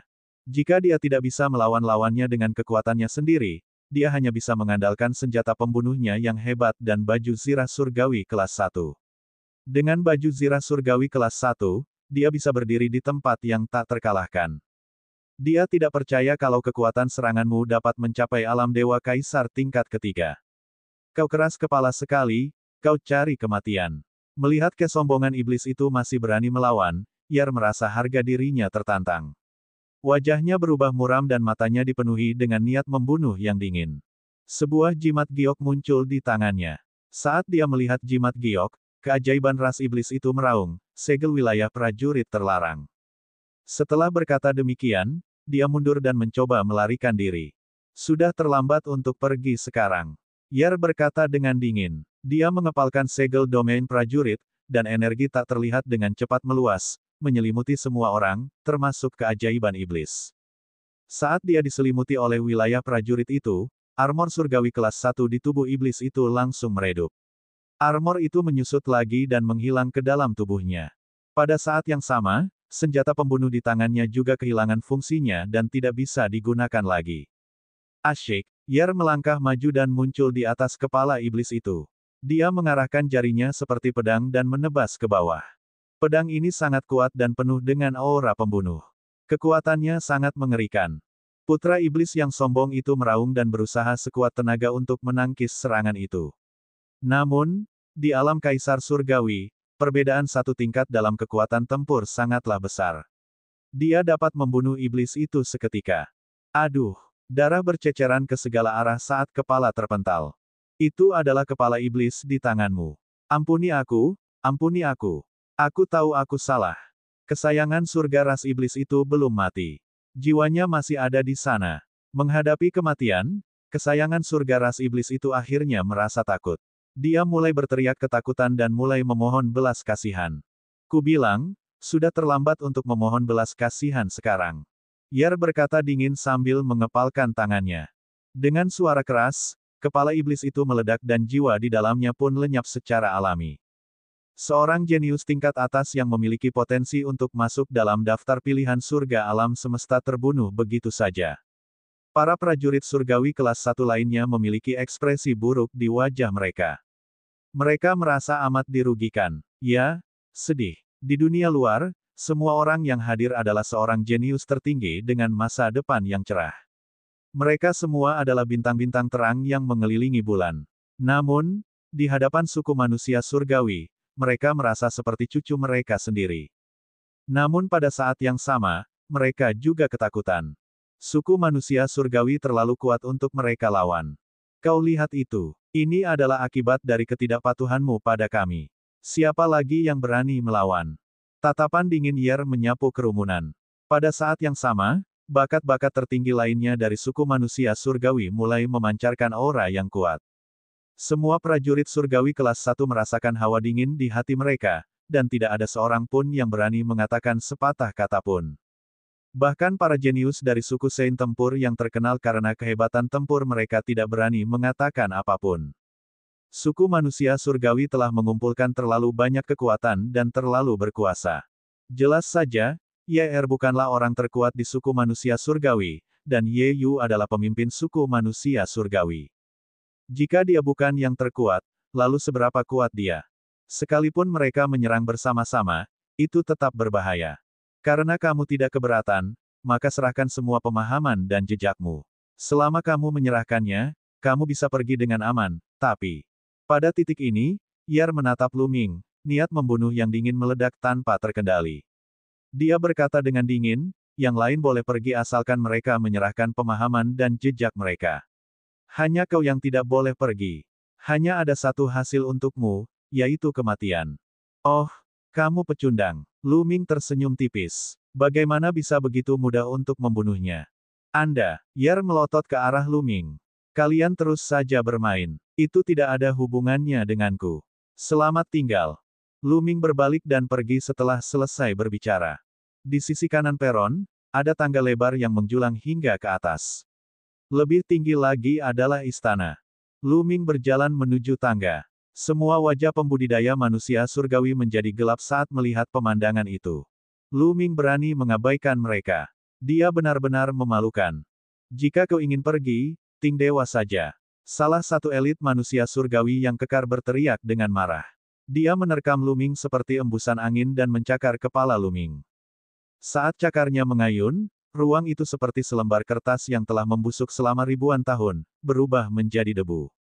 Kekuatan yang sangat mengerikan. Sekali seorang ahli melakukan suatu gerakan, orang akan tahu jika ada gerakan. Penguasa suku manusia surgawi ini menunjukkan kekuatan tempurnya yang mengerikan begitu dia bergerak. Semua orang merasa bahwa pria ini bahkan lebih kuat darinya. Bab 4149, Konfrontasi pertama dengan Yeyu. Para prajurit surgawi kelas 1 semuanya terkejut. Walaupun itu hanya gerakan sederhana, kekuatan tempur mengerikan dari pemuda kekar itu terungkap sepenuhnya, dan terasa seperti dia bahkan lebih kuat dari sebelumnya. Menakutkan. Suku manusia surgawi benar-benar mengerikan. Bakat tertinggi tingkat ini sama langkahnya dengan bulu phoenix atau tanduk kilin di antara miliaran ras di alam semesta purba. Namun, siapapun dari suku manusia surgawi itu sangat mengerikan. Suku manusia surgawi bahkan lebih misterius dan menakutkan di hati mereka. Itu sangat kuat. Apakah Cloud Herder dapat menghalanginya? Pikiran yang sama terlintas dalam benak setiap orang. Hanya saja Yer terkejut dan segera berteriak, "Hati-hati, jangan ceroboh." Namun, sudah terlambat. Luming sudah bergerak. Ledakan. Tubuh Luming diselimuti cahaya yang menyilaukan. Dia melancarkan pukulan dan pukulan itu bertabrakan dengan cakar pemuda kekar dari suku manusia surgawi. Itu seperti guntur surgawi. Kaca. Kemudian, suara tulang patah bergema di seluruh tempat kejadian. Sosok itu kemudian mundur dengan cepat.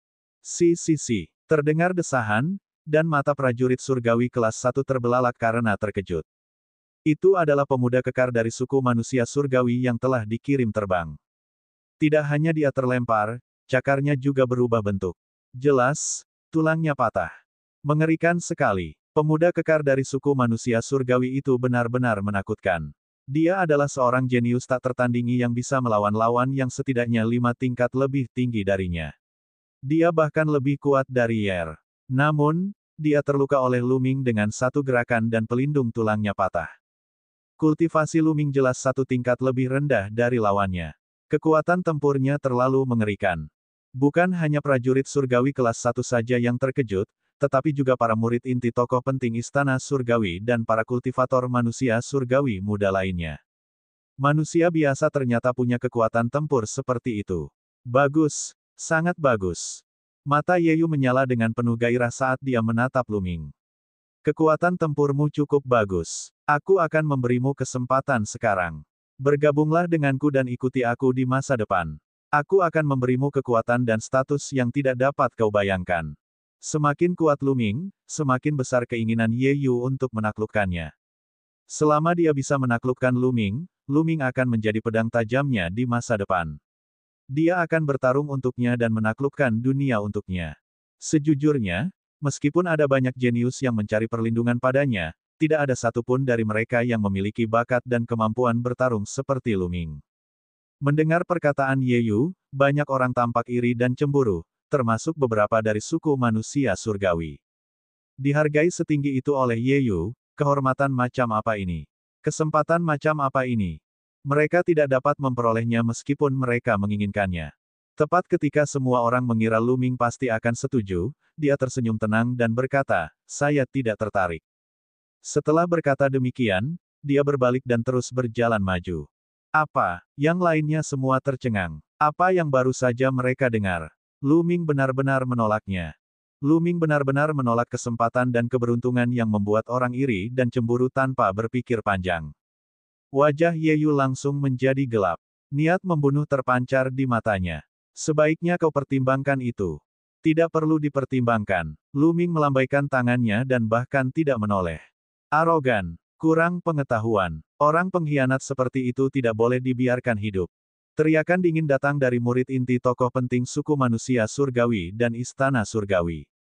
Pada saat yang sama, aura kuat meledak dan mengunci Luming. Hah! Pada saat ini, Luming berbalik dan melihat ke satu arah. Ada 4 wanita muda berdiri berdampingan. Mereka semua anggun dan menawan, dan masing-masing dari mereka sangat cantik. Mereka adalah 4 murid Dewa Dameng dari surga. Mereka telah menghilangkan kekuatan mimpi mereka dan memperlihatkan wujud asli mereka. Seperti yang diharapkan, tidak ada Qiu Yue. Lu Ming menggelengkan kepalanya sedikit. Qiu Yue tidak termasuk di antara mereka berempat. Jelaslah bahwa Qiu Yue tidak memasuki dunia kuno kali ini. Kalian tidak perlu melakukan apapun, aku akan melakukannya. Suara yang sangat dingin datang dari Ye Yu. Ekspresinya tenang, tetapi ada kilatan dingin di matanya, yang menyebabkan rasa dingin di sekitarnya berkurang dengan cepat. Di samping Ye Yu, beberapa pemuda dari suku manusia surgawi tidak bisa menahan diri untuk tidak menggigil. Mereka yang mengenal Ye Yu dengan baik tahu bahwa ini adalah tanda bahwa dia sangat marah. Setiap kali dia melakukan ini, seseorang akan berakhir dengan buruk. Asyik, begitu Ye Yu selesai berbicara, dia menghilang dari tempatnya. Saat berikutnya, dia muncul di depan Lu Ming dan menekan telapak tangannya ke arahnya. Sangat cepat, jantung Lu Ming berdebar kencang. Ye Yu tidak menggunakan mantra teleportasi yang lebih hebat. Dia tidak berteleportasi langsung ke Lu Ming. Sebaliknya, dia begitu cepat sehingga tampak seperti teleportasi. Tanpa berpikir panjang, Lu Ming melancarkan pukulan sekuat tenaganya. Tinju dan telapak tangan saling beradu. Ledakan. Langit dan bumi berguncang hebat saat kekuatan penghancur menyapu ke segala arah. Ekspresi orang-orang di sekitar berubah drastis saat mereka mundur dengan panik. Mereka yang lambat mundur tersapu oleh kekuatan ini, dan wajah mereka menjadi pucat saat mereka memuntahkan seteguk darah. Kekuatan yang luar biasa. Pada saat ini, tubuh Lu Ming bergetar hebat. Dia bisa merasakan kekuatan mengerikan melonjak dari telapak tangan Ye Yu. Kekuatan itu menekannya seperti longsoran salju, menghancurkan kekuatannya. Pada akhirnya, tubuh Lu Ming terdorong mundur dengan keras. Ia harus mundur puluhan langkah sebelum dapat menstabilkan tubuhnya. Ia merasakan sesuatu yang manis di tenggorokannya dan memuntahkan seteguk darah. Situasinya sama seperti ketika Lu Ming berhadapan dengan pemuda kekar dari suku manusia surgawi, tetapi situasinya benar-benar terbalik. Kali ini, Lu Ming terluka dalam satu gerakan. Ye Yu ini sangat kuat. Di ranah Kaisar Surgawi, dia setidaknya bisa bertarung 6 tingkat di atas dirinya. Ekspresi Lu Ming sangat serius seperti sebelumnya. Ye Yu sangat kuat. Meskipun kultivasinya hanya di puncak alam Kaisar Surgawi tingkat 9, kekuatan tempurnya terlalu mengerikan. Lu Ming menilai bahwa dia bisa bertarung dengan lawan yang setidaknya 6 tingkat lebih tinggi. Lu Ming belum pernah bertemu monster setingkat ini. Ini adalah pertama kalinya baginya. Dia belum pernah bertemu dengan orang kesayangan surga yang begitu kuat sebelumnya. Tidak peduli apakah itu Kaisar Jianyi, Mawar Hitam, atau monster lainnya, tidak satu pun dari mereka yang begitu kuat. Di ranah Kaisar Surgawi, seseorang dapat melawan lawan yang setidaknya 6 tingkat lebih tinggi. Untungnya, Lu Ming baru-baru ini telah mengembangkan lebih dari 5.000 keterampilan rahasia dengan bantuan menara penciptaan, yang membuat energi terlarang menjadi lebih kuat. Jika tidak, Lu Ming tidak akan sebanding dengan orang ini jika mereka berada di level yang sama. Meski begitu, Lu Ming tidak sepenuhnya yakin bahwa ia bisa bertarung melawan seseorang yang levelnya sama. Siapa yang tahu kalau Ye Yu telah menggunakan kekuatan penuhnya tadi? Suku manusia surgawi benar-benar mengerikan. Menyerahlah, ikuti aku, atau mati. Ye Yu berteriak dingin, tatapannya sangat dingin. Dia menghentakkan kakinya ke arah Lu Ming. Kamu hanya satu level lebih tinggi dariku. Bisakah kamu mengalahkanku dalam pertarungan dengan level yang sama? Pergi. Lu Ming berteriak dan berbalik untuk pergi. Kekuatan tempur Ye Yu jelas di atas dirinya. Selain itu, ada begitu banyak talenta tertinggi dari suku manusia surgawi dan murid inti dari tokoh-tokoh penting istana surgawi. Jika pertempuran berlanjut, itu akan merugikannya, jadi tentu saja pilihan terbaik adalah pergi. Lu Ming mengikuti tangga dan berlari ke atas. Bab 4150, Ribuan Pemahaman dan Jejak. Lu Ming berlari menaiki tangga. Ye Yu tidak membiarkannya pergi. Jika kau ingin pergi, Ting Dewa saja. Ye Yu berteriak dingin dan mengejar Lu Ming. Kecepatan Ye Yu sungguh mengejutkan, tetapi Lu Ming juga tidak lambat. Lu Ming menyelimuti tubuhnya dengan teknik angin surgawi. Ia secepat kilat, tidak lebih lambat dari Ye Yu. Keduanya bergegas menaiki tangga. Mengejar. Murid inti lainnya dari tokoh penting suku manusia surgawi dan istana surgawi mengejar Lu Ming dan yang lainnya. Adapun para prajurit surgawi kelas 1, mereka saling memandang dan kemudian semua terbang kembali dan mundur. Para murid inti dari tokoh-tokoh penting suku manusia surgawi dan istana surgawi telah melupakan mereka karena Luming. Apa gunanya mereka tinggal? Mereka harus pergi secepat mungkin. Mereka tidak ingin memahami dan meninggalkan jejak. Brengsek. Merasa bahwa prajurit surgawi kelas 1 telah melarikan diri, Ye Yu dan yang lainnya menjadi marah. Mereka kemudian mengarahkan semua kemarahan mereka pada Luming. Jika bukan karena Luming, semuanya tidak akan menjadi seperti ini. Bagaimana mungkin dia membiarkan prajurit surgawi kelas 1 itu melarikan diri? Semuanya salah Luming. Tentu saja, mereka tidak akan mengira bahwa sepenuhnya karena mereka telah memprovokasi Luming terlebih dahulu sehingga keadaan menjadi seperti ini. Dalam hati mereka, semua yang mereka lakukan adalah benar, dan semua yang mereka lakukan adalah benar. Oleh karena itu, mereka tidak memiliki konsep salah. Mereka ingin Luming membayar harganya. Kedua belah pihak, satu berlari dan satu mengejar, sangat cepat. Mereka segera tiba di ujung tangga. Ini, mata Luming terbelalak ketika dia sampai di ujung tangga. Ada peron lain di ujung tangga, tetapi peron ini berbeda dari peron di bawahnya. Lantai peron ditutupi dengan futon. Sekilas, ada sedikitnya ribuan futon. Dan di depan futon ini ada tembok batu besar. Dinding batu itu sangat besar. Bentuknya persegi panjang dan tingginya sekitar 1000 meter. Namun, panjangnya puluhan ribu meter dan tebalnya puluhan meter. Dia tidak tahu jenis batu apa itu, tetapi batu itu memancarkan nuansa kuno saat berdiri di sana. Yang paling menarik perhatian Luming adalah dinding batu itu yang penuh dengan ukiran. Ukiran-ukiran ini bentuknya aneh dan memiliki berbagai macam bentuk yang berbeda. Beberapa di antaranya hanyalah goresan acak, seolah-olah ditinggalkan oleh pedang. Beberapa seperti bekas pisau, sementara yang lainnya adalah bekas telapak tangan atau kepalan tangan. Semua ukiran ini relatif sederhana. Beberapa ukiran jauh lebih rumit. Beberapa tampak seperti harimau yang ganas, beberapa tampak seperti naga surgawi, dan beberapa tampak seperti api yang menyala atau angin kencang yang menderu. Jumlah mereka sedikitnya 1000. Keterampilan rahasia kuno. Semua itu adalah pemahaman dan jejak yang terkait dengan keterampilan rahasia kuno yang agung. Jelas bahwa itu semua ditinggalkan oleh para ahli dari pengadilan dewa kuno yang agung. Tempat ini adalah tempat yang sebenarnya untuk mengajarkan Dao dan memahami Dao. Dari kasur lipat di lantai, orang dapat menyimpulkan bahwa di masa lalu, ada yang maha kuasa dari istana dewa kuno yang berkhotbah di sana. Kadang-kadang, mereka akan mengukir wawasan mereka sendiri di dinding batu. Di bawah mereka, banyak pengikut dari Mahkamah Agung Dewa Kuno duduk bersila di atas futon, mendengarkan ajaran. Atau, dia bisa memahami keterampilan rahasia kuno dari dinding batu. Aku kaya, aku kaya. Hati Luming langsung terbakar oleh gairah. Matanya dipenuhi dengan cahaya yang membara. Dengan begitu banyak pemahaman dan keterampilan rahasia yang ditinggalkan oleh Istana Dewa Kuno yang agung, berapa banyak keterampilan rahasia kuno yang dapat ia tukarkan jika ia memperolehnya? Berapa banyak poin pahala yang bisa ditukarkannya di Istana Surgawi? Berapa banyak harta yang bisa ditukarkannya? Pada saat itu, Ye Yu juga datang ke tangga. Dia juga terpana dengan pemandangan di depannya. Pemahaman dan jejak yang ditinggalkan oleh para ahli di pengadilan dewa kuno semuanya adalah milikku. Ye Yu meraung dalam hatinya, matanya dipenuhi dengan keserakahan. Pada saat ini, Luming bergerak. Dia langsung berlari menuju dinding batu. Bocah, kau cari kematian. Ye Yu berteriak dingin dan menyerang Luming, ingin membunuhnya terlebih dahulu sebelum meraih dinding batu. Selain Luming, tidak ada seorang pun yang berani menentangnya. Namun, saat Luming baru saja berlari menjauh, dia tiba-tiba terkejut. Dia merasakan bahaya.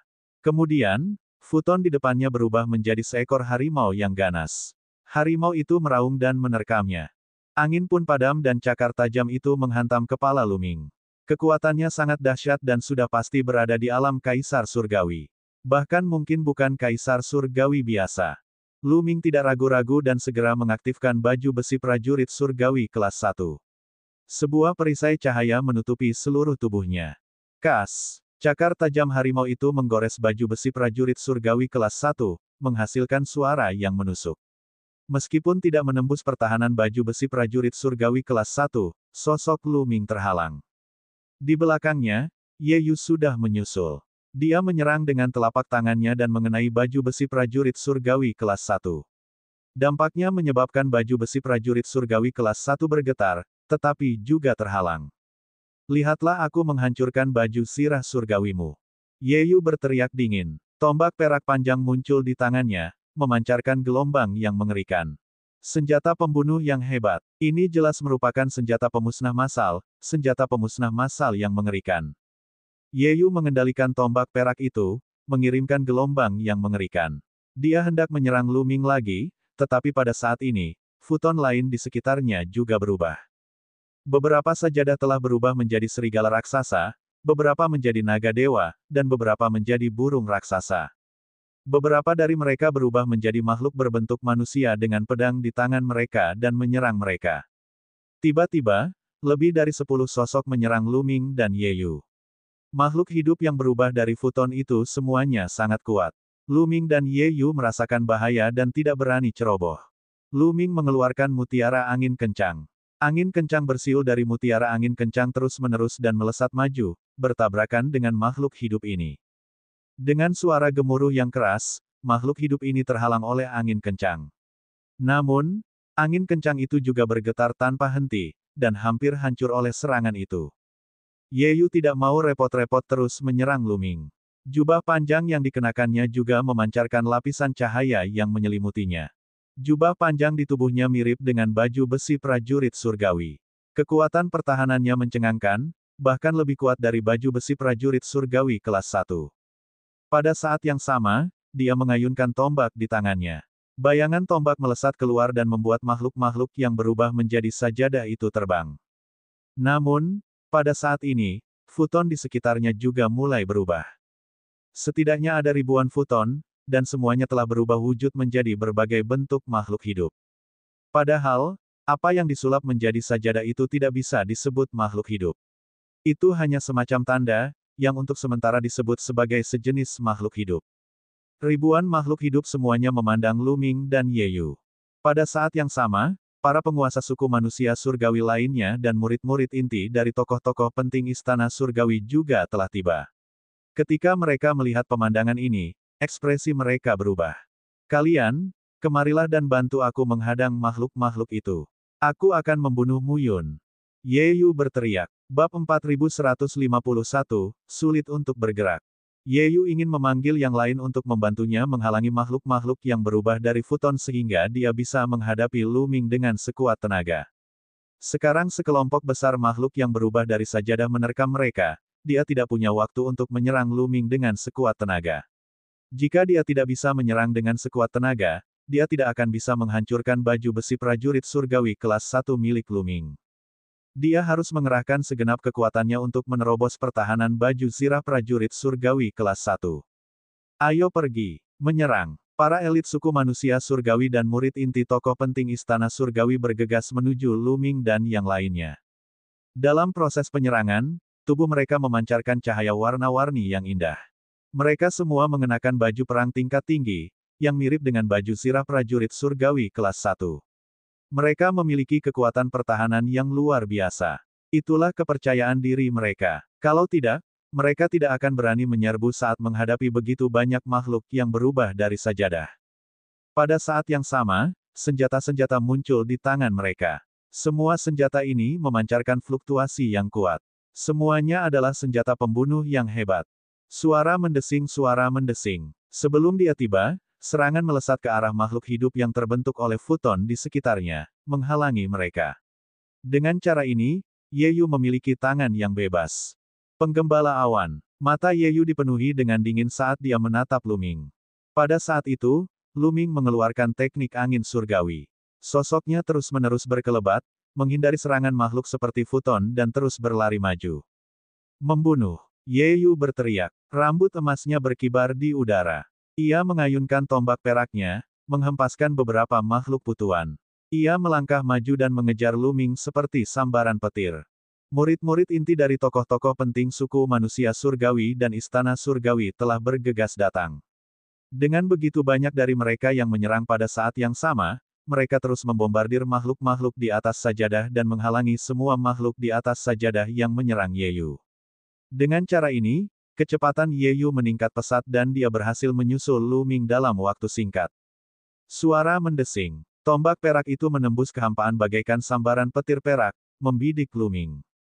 Karena Lu Ming harus berhadapan dengan makhluk-makhluk tikar sembahyang dan tombak perak itu terlalu cepat, dia tidak dapat menghindarinya dan terkena secara langsung. Asyik, suara logam beradu terdengar. Perisai cahaya yang dibentuk oleh baju besi prajurit surgawi kelas 1 bergetar terus-menerus. Lu Ming didorong ke depan oleh kekuatan yang kuat. Di depannya, beberapa makhluk tikar sembahyang menyerang Lu Ming. Lu Ming segera mengeluarkan energi dalam mutiara badai dan menghalangi beberapa makhluk tikar sembahyang. Pada saat ini, Lu Ming bisa merasakan bahwa energi baju zirah prajurit surgawi kelas 1 di tubuhnya hampir habis. Sungguh serangan yang dahsyat, benar-benar sebanding dengan Kaisar Dewa tingkat ketiga. Lu Ming diam-diam terkejut. Yeyu benar-benar kuat. Setelah menggunakan senjata pembunuhnya, kekuatan serangannya sebanding dengan Dewa Kaisar tingkat ketiga yang sebenarnya. Itu lebih kuat dari tongkat mistik es berkekuatan penuh milik Lu Ming. Bocah, mati saja. Mata Yeyu berkedip dengan niat membunuh yang ganas. Dia menusukkan tombak peraknya ke arah Lu Ming lagi. Tombak pertama berhasil menembus pertahanan baju besi prajurit surgawi kelas 1 milik Lu Ming. Jurus kedua membunuh Lu Ming. Ini rencananya. Meskipun Lu Ming sangat berbakat, akan sangat berguna baginya jika dia bisa menaklukkannya. Namun, dia tahu bahwa mengingat karakter Lu Ming, mustahil untuk menaklukkannya. Karena dia tidak bisa ditaklukkan, dia tidak bisa dimanfaatkan olehnya, dan dia sudah menyinggung perasaannya, orang seperti itu tidak bisa dibiarkan hidup. Dia harus disingkirkan. Suara mendesing. Tombak perak itu diarahkan ke kepala Lu Ming lagi. Itu berbahaya. Pada saat ini, Lu Ming merasakan ancaman yang mendalam. Serangan pihak lain telah mencapai alam Dewa Kaisar tingkat ketiga dan sangat mengerikan.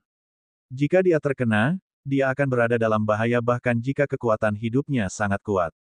Serangan Kaisar Dewa tahap ketiga sudah cukup untuk melenyapkan semua sel di tubuhnya. Pada saat ini, Lu Ming hanya punya dua pilihan. Yang satu menggunakan tongkat es mistik untuk memblokir serangan Yeyu.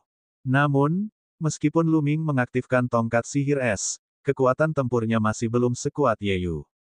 Bahkan jika dia bisa menangkisnya, dia akan terluka dan terlempar. Akan baik-baik saja jika itu terjadi di tempat lain, tetapi kuncinya adalah ada makhluk hidup seperti tikar sembahyang di mana-mana. Semua makhluk hidup seperti tikar sembahyang ini sangat menakutkan. Jika dia terlempar dan dikelilingi oleh mereka, dia akan berada dalam posisi yang lebih pasif dan dalam bahaya yang lebih besar. Metode lainnya adalah menggunakan teleportasi yang lebih besar untuk pergi. Namun, Lu Ming tidak percaya diri. Tempat ini dipenuhi dengan tekanan kuat, dan mereka bahkan tidak bisa terbang, lalu bisakah mereka berteleportasi? Tetapi saat ini, bagaimana dia tahu jika dia tidak mencobanya? Lu Ming memutuskan untuk melaksanakan kedua rencana itu bersama-sama. Dia mengaktifkan tongkat es yang dalam sambil melakukan teleportasi yang lebih besar. Ketika dia menggunakan teleportasi yang lebih besar, dia merasakan tekanan yang kuat di sekelilingnya. Seolah-olah dia berada di rawa, dan ada kekuatan yang kuat menariknya dari segala arah. Namun, Lu Ming senang karena kekuatan ini tidak sepenuhnya menguncinya di tempat. Lu Ming merasa masih ada ruang. Berlari, Lu Ming meraung dalam hatinya. Dia menyerah mengaktifkan tongkat mistik es dan menggunakan seluruh kekuatannya untuk mengaktifkan teknik teleportasi yang lebih hebat. Akhirnya, Lu Ming tampaknya telah terbebas dari tarikan di sekitarnya. Sosoknya menghilang dari tempatnya.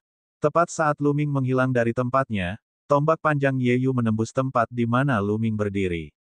Begitu Lu Ming menghilang, tombak Yeyu meleset. Kekuatan mengerikan itu menembus lubang di tubuh makhluk yang berubah dari kasur lipat di depannya. Tubuh makhluk hidup itu bergetar beberapa kali sebelum menghilang. Ia berubah kembali menjadi kasur lipat dan jatuh ke tanah. Tampaknya makhluk tikar sembahyang semacam ini bukan sepenuhnya mustahil untuk dikalahkan, tetapi terlalu sulit. Gerakan Yeyu barusan hampir mencapai puncak kekuatan tempurnya, tetapi dia hanya mengalahkannya dalam satu gerakan. Menjijikkan. Yeyu meraung dalam hatinya, menantikannya. Sosok Lu Ming muncul 100 meter jauhnya. Benar sekali. Lu Ming menggunakan teknik teleportasi yang lebih hebat dan hanya berteleportasi sejauh 100 meter. Awalnya, jika Lu Ming menggunakan teleportasi yang lebih besar di tempat lain, dia setidaknya bisa bergerak sejauh 10.000 mil. Namun, tekanan di sini terlalu kuat. Ketika Luming menggunakan teleportasi yang lebih besar, meskipun dia terbebas dari gaya tarik, dia masih sangat terpengaruh. Kekuatannya sangat berkurang dan dia hanya bisa bergerak sejauh 100 meter. Namun, Luming sudah sangat gembira. Tempat ini tidak seperti tempat lainnya. Ada ribuan makhluk hidup yang berubah dari futon di sini. Tidak mudah untuk berjalan sejauh 10 meter, apalagi 100 meter. Cukup untuk menjauh 100 meter dari sini. Sialan, ayo serang bareng, jangan biarkan bocah itu kabur. Ye Yu berteriak, memimpin para ahli dari suku manusia surgawi dan murid-murid inti dari tokoh-tokoh penting istana surgawi. Mereka bergegas menuju Luming dengan sekuat tenaga. Karena banyaknya orang yang bekerja bersama-sama, kecepatan mereka pun sangat cepat. Namun, sebelum mereka sempat berlari sejauh 100 meter, Luming mengeluarkan teleportasi yang lebih hebat dan menghilang dari tempat asalnya. Ketika ia muncul kembali, ia berada sejauh 100 meter. 100 meter sudah cukup. Dinding batu itu milikku. Mata Luming menyala-nyala karena gairah. Dia terus menggunakan teleportasi yang lebih besar dan bergerak maju 100 meter lagi, semakin dekat ke dinding batu.